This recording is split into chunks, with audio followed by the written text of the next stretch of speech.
सुन रहे हैं ईएफए school radio. Hello दोस्तों, ईएफए स्कूल सागर से आपकी प्यारी दोस्त आरजे राजकुमारी रेडियो बुलेटिन में आपका स्वागत करती हूँ। दोस्तों, जैसा कि आप जानते हैं कि रेडियो मीडिया के माध्यम से हम स्कूल की हर माह की गतिविधियों की जानकारी आप तक पहुँचाते हैं। तो चलिए सुनते हैं स्कूल खबर। सुबह सुबह नई नई खबर सुनना सबको पसंद होता है। समाचार हमारे जीवन का हिस्सा बन गए हैं। तो चलिए सुनते हैं स्कूल खबर महक प्रजापति से।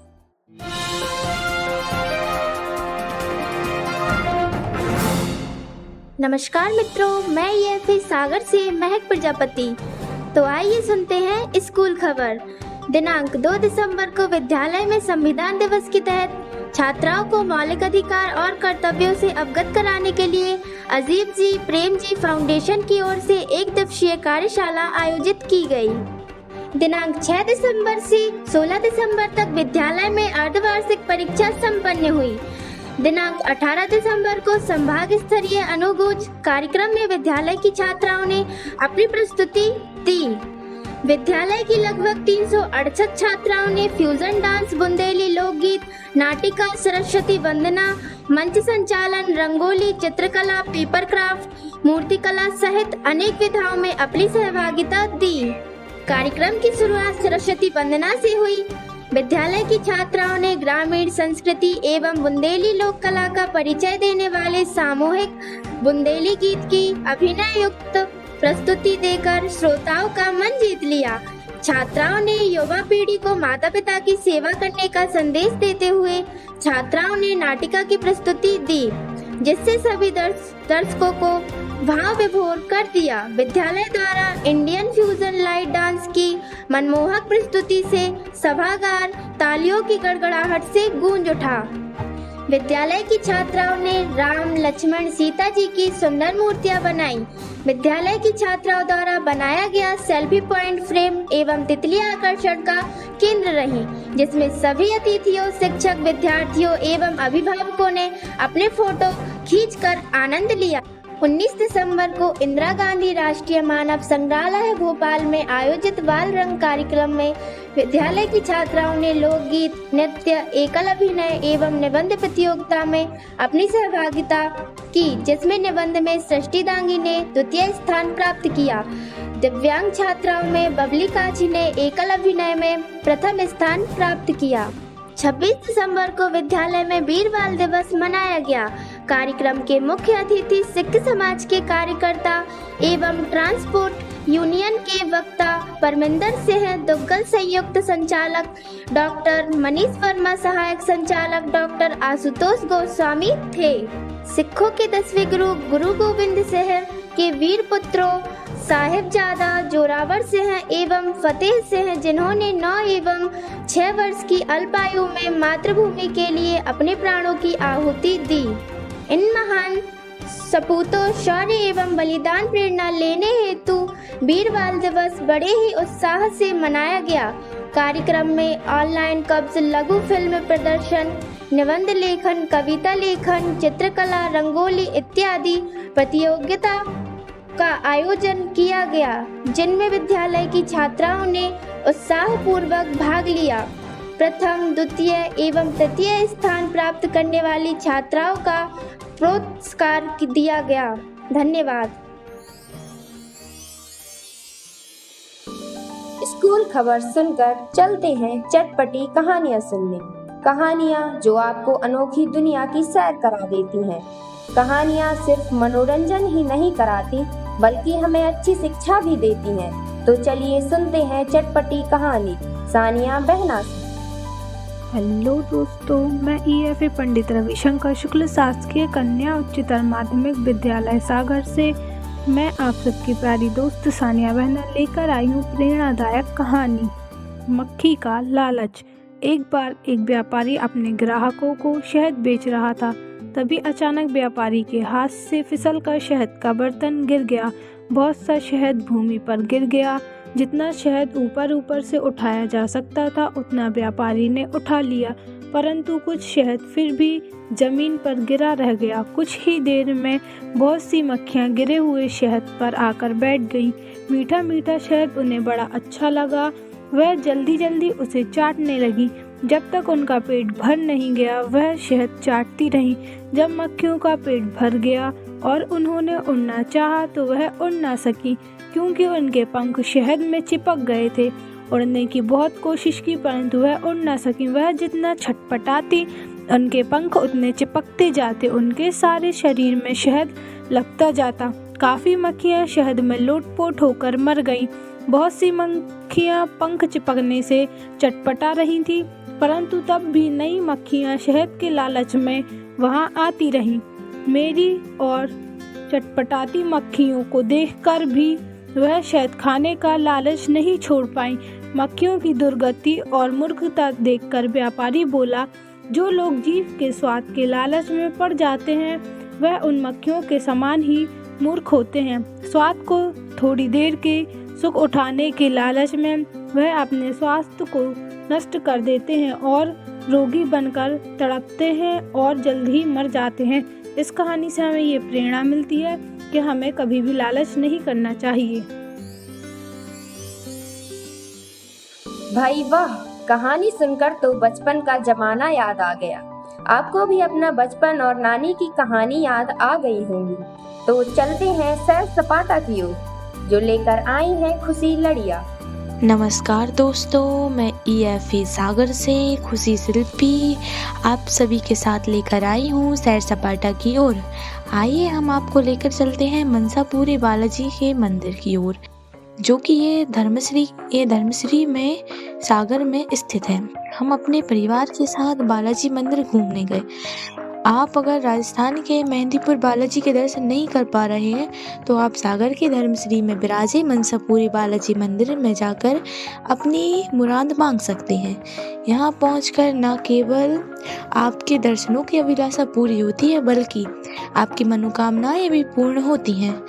यहाँ 3 देवों की प्रधानता है, जो श्री बालाजी, श्री महाराज, श्री पेतरा सरकार और श्री भैरव कोलवाला। यह तीनों देव यहाँ आज से लगभग 200 वर्ष पूर्व प्रकट हुए थे।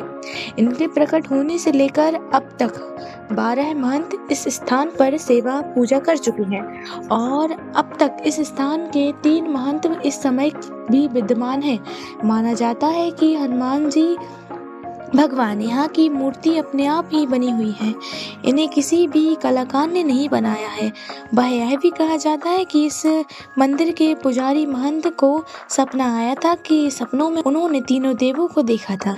इसे यह भी बालाजी मंदिर के निर्माण होने का संकेत माना जाता है।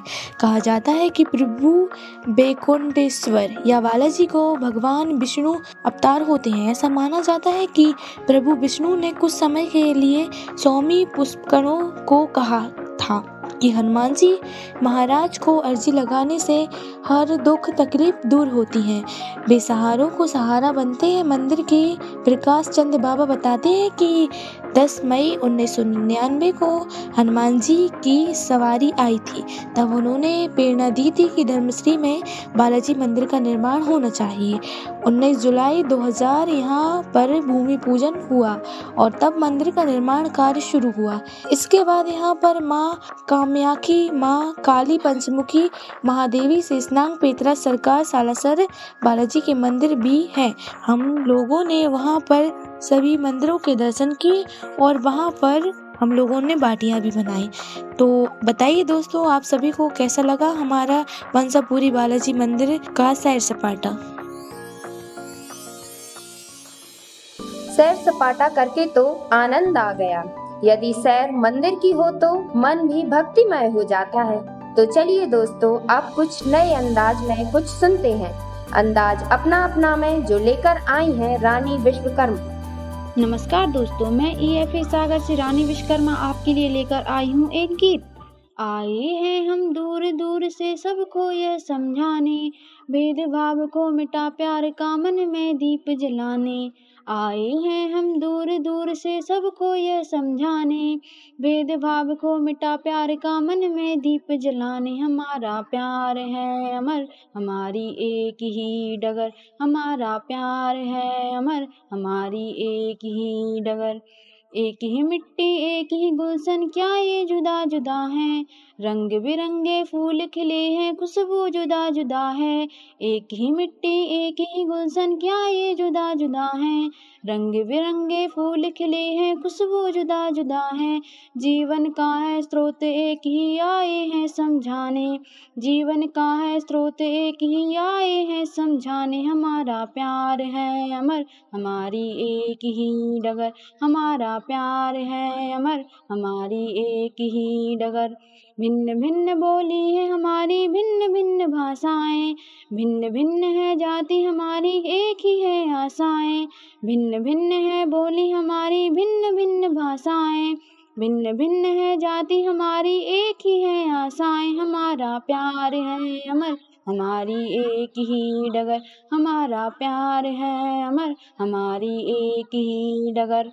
देश की अपनी दीन धर्म है हम तो बस यह जाने, देश की अपनी दीन धर्म है हम तो बस यह जाने। भेदभाव को मिटा प्यार का मन में दीप जलाने, भेदभाव को मिटा प्यार का मन में दीप जलाने। हमारा प्यार है अमर, हमारी एक ही डगर, हमारा प्यार है अमर, हमारी एक ही डगर। धन्यवाद। याद आता है वो बीता बचपन, जब खुशियाँ छोटी होती थी। बाग में तितली को पकड़कर खुश होना तारे तोड़ने जितनी खुशी देता था। तो चलिए सुनते हैं बचपन की यादें रितिका शाक्य से। हेलो दोस्तों, EFA सागर से मैं रितिका शाक्य कक्षा 11वीं से लेकर आई हूँ बचपन की यादें। तो चलिए जानते हैं मेरी प्रिय मैडम श्रीमती कीर्ति चरार के बचपन के बारे में। कीर्ति मैडम का जन्म 18 अगस्त 1986 को सागर में हुआ। इनकी पूरी स्कूली शिक्षा सेंट जोसेफ कॉन्वेंट स्कूल सागर से हुई। इनका बचपन बहुत ही सुखद एवं खुशहाल रहा है। वह बताती है कि ये बातें उनकी सबसे प्यारी बातों में से ही एक है। मैडम बचपन में अपने नानी नाना के साथ रहा करती थी। वह प्रतिदिन स्कूल जाया करती थी। स्कूल से आने के बाद साइकिल चलाना, रस्सी कूद जैसे खेल इन्हें आज भी याद है। इन सभी में मैडम का प्रिय खेल बैडमिंटन रहा है। उनकी सबसे प्यारी यादों में से एक याद ये भी है कि वह बचपन में रात में अपनी नानी से कहानियां सुना करती थी, जो बहुत ही अच्छी और प्रेरणादायक हुआ करती थी। अब मैं बताती हूँ कि कीर्ति मैडम के पिताजी बचपन में उन्हें किस प्रकार की शिक्षा दिया करते थे। उनके पिताजी बहुत ही अनुशासन प्रिय व्यक्ति थे। उन्हें प्रतिदिन स्कूल छोड़ने जाया करते थे। उनके पिताजी उनसे जल्दी उठने के लिए कहा करते थे और बाहर का खाना खाने से मना किया करते थे, क्योंकि बाहर के खाने से स्वास्थ्य पर हानिकारक प्रभाव पड़ता है। और उनके पिताजी उनसे कहा करते थे कि अपना काम स्वयं करो एवं पूरी ईमानदारी से करो। इसी सब चीजों की प्रेरणा उनके पिताजी उन्हें दिया करते थे। चलिए अब मैं बताती हूँ कि उन्हें शिक्षिका बनने की प्रेरणा कैसे मिली है। शिक्षिका बनने की प्रेरणा उन्हें अपनी माँ से मिली है। मैडम की माँ के आदर्श उनके जीवन में मार्गदर्शन दिया करते थे। मैडम को बचपन में अंग्रेजी एवं विज्ञान विषय में बहुत रुचि थी। जब वे अपने बचपन को याद करती हैं, तो उन्हें अपनी अंग्रेजी वाली मैडम की बहुत याद आती है, क्योंकि अंग्रेजी की शिक्षिका बनने की प्रेरणा उन्हें उन्हीं से मिली है। इसलिए मैडम अंग्रेजी की इतनी अच्छी शिक्षिका है। धन्यवाद। सच में दोस्तों, बचपन की याद आते ही सबके चेहरे खिल जाते हैं, एक मुस्कान छा जाती है। आपको भी अपना बचपन याद आ गया होगा।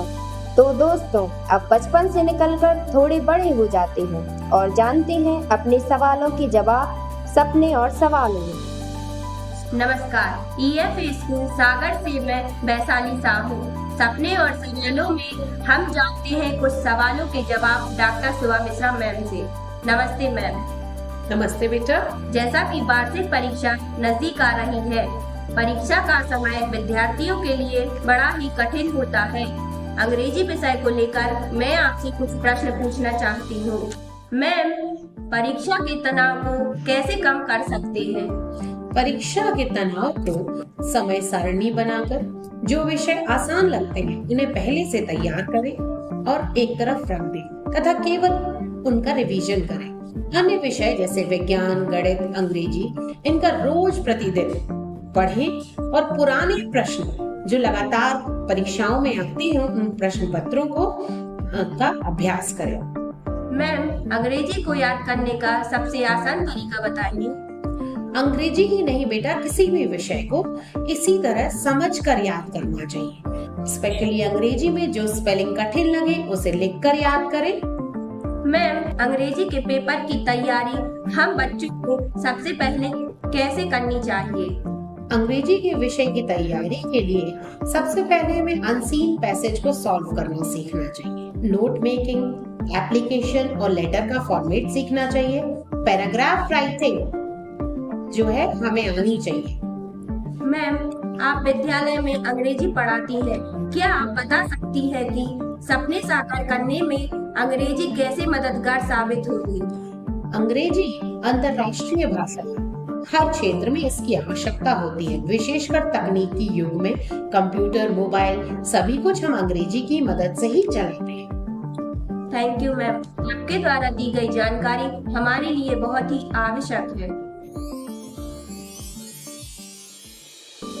सपने और सवाल के बाद कुछ ज्ञान की बातें हो जाएं और जाने कुछ नया। चलो जाने में जो लेकर आई हैं हेमलता कुशवाहा। हेलो दोस्तों, EFA सागर से मैं हेमलता कुशवाहा कक्षा 9वीं से चलो जाने में लेकर आई हूँ कंप्यूटर से संबंधित जानकारी। क्या आप जानते हैं कंप्यूटर का आविष्कार चार्ल्स बेबेज ने किया था? क्या आप जानते हैं कंप्यूटर का आविष्कार 1662 ईस्वी में किया गया था? क्या आप जानते हैं CPU को कंप्यूटर की ब्रेन कहा जाता है? आपको पता है दुनिया के पहले कंप्यूटर का नाम आईनेक था? आपको पता है कंप्यूटर के चलने की प्रक्रिया को बूटअप कहा जाता है? क्या आप जानते हैं कंप्यूटर की भाषा को बाइनरी कहा जाता है? कंप्यूटर शब्द लैटिन शब्द से लिया गया है।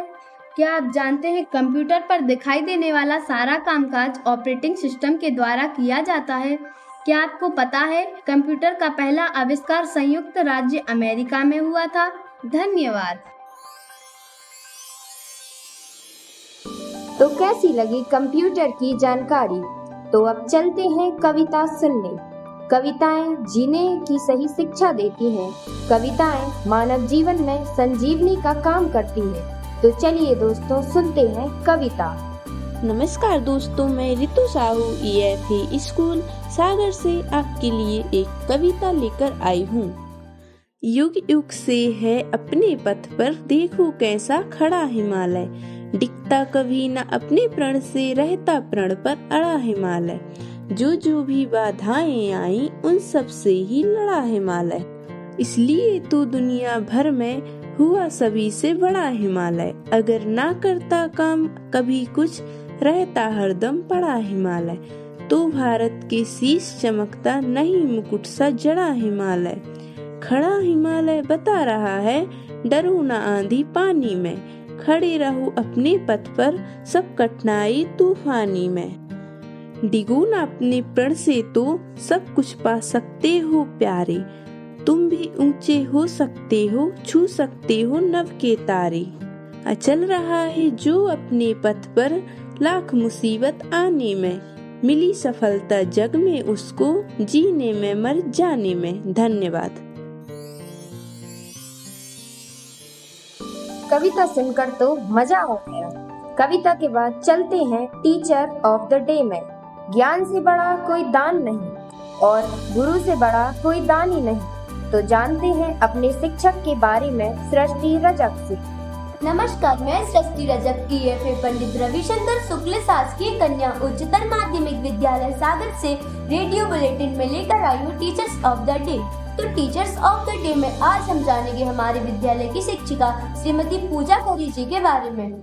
मैडम का जन्म 26 फरवरी 1988 में टीकमगढ़ में हुआ था। उन्होंने अपनी प्राथमिक शिक्षा चित्रगुप्त स्कूल टीकमगढ़ से पूर्ण की एवं हाई व हायर सेकेंडरी स्कूली शिक्षा भगवान महावीर बाल संस्कार स्कूल से पूर्ण की। मैडम ने कक्षा 10वीं में 71% एवं 12वीं में 65 अंक प्राप्त किए। इन्होंने अपनी कॉलेज की पढ़ाई रानी अवंतीबाई कन्या महाविद्यालय टीकमगढ़ से पूर्ण की। मैडम शिक्षिका बनना चाहती थी, यह उनका बचपन का सपना था एवं उन्हें इतिहास विषय बहुत पसंद था। इनकी प्रथम नियुक्ति 21 मार्च 2022 को उच्च माध्यमिक शिक्षक के पद पर इतिहास विषय से शासकीय उच्चतर माध्यमिक विद्यालय छिरारी में हुई। इन्होंने 1 मई 2023 को पंडित रविशंकर शुक्ल शासकीय कन्या उच्चतर माध्यमिक विद्यालय सागर में पदभार ग्रहण किया। इनका स्वभाव सरल, सहज व मृदुभाषी है। एक शिक्षक के तौर पर विद्यार्थियों के हित के लिए यह हमेशा तत्पर रहती हैं एवं विभिन्न कार्यक्रमों में मैडम का पूरा सहयोग होता है। धन्यवाद। टीचर जी के बाद अब जानते हैं कौन है हमारे स्कूल का सुपरस्टार। हेलो दोस्तों, EFE सागर से मैं वैष्णवी चढ़ान लेकर आई हूँ स्कूल सुपरस्टार। तो चलिए जानते हैं हमारे विद्यालय की कक्षा 12वीं F की छात्रा कुमारी बबली काशी के बारे में कि ये क्यों है हमारे स्कूल की सुपरस्टार। बबली बाएं पैर से दिव्यांग है, लेकिन वह बहुमुखी प्रतिभा की धनी है। बबली के पिता श्री देवकरण काछी एवं माता श्रीमती रोशनी काछी मजदूरी करते हैं। बबली एक भाई और एक बहन है। परिवार की आर्थिक स्थिति भले ही खराब हो, लेकिन बबली नियमित रूप से विद्यालय आती है और पढ़ाई भी अच्छे से करती है। वह बड़ी होकर बैंक में नौकरी करना चाहती है। बबली की अभिनय में बहुत रुचि है। बबली ने उत्कृष्ट विद्यालय सागर में कार्य एकल अभिनय में संभाग स्तर पर बालरंग 2023 में प्रथम स्थान प्राप्त किया और आगे इंदिरा गांधी मानव संग्रहालय भोपाल में एकल अभिनय में राज्य स्तर पर बालरंग 2023 में प्रथम स्थान प्राप्त कर विद्यालय को गौरवान्वित किया। बबली एक स्वाभिमानी छात्रा है। वह अपना प्रत्येक कार्य स्वयं करना पसंद करती है। बबली का कहना है कि विकलांगता एक सोच है। अगर व्यक्ति के इरादे मजबूत हों तो कोई भी कार्य ऐसा नहीं जो कोई विकलांग व्यक्ति नहीं कर सकता। बबली का कहना है कि पढ़ाई भी जीवन में बहुत जरूरी है। इंसान की शक्ति उसकी आत्मा में होती है। आत्मा कभी विकलांग नहीं होती। बबली हमारे लिए एक प्रेरणा स्रोत है। हमारे विद्यालय के प्राचार्य डॉक्टर महेंद्र प्रताप तिवारी सर जी एवं समस्त शिक्षक चाहते हैं कि बबली जीवन में अपने लक्ष्य को प्राप्त करे तथा अपने माता पिता और विद्यालय का नाम रोशन करे। विद्यालय परिवार की ओर से हार्दिक शुभकामनाएं। धन्यवाद। तो दोस्तों, कैसा लगा आपको इस माह का रेडियो बुलेटिन? आशा है आपको अवश्य ही पसंद आया होगा। अब मिलेंगे नई खबरों के साथ। धन्यवाद।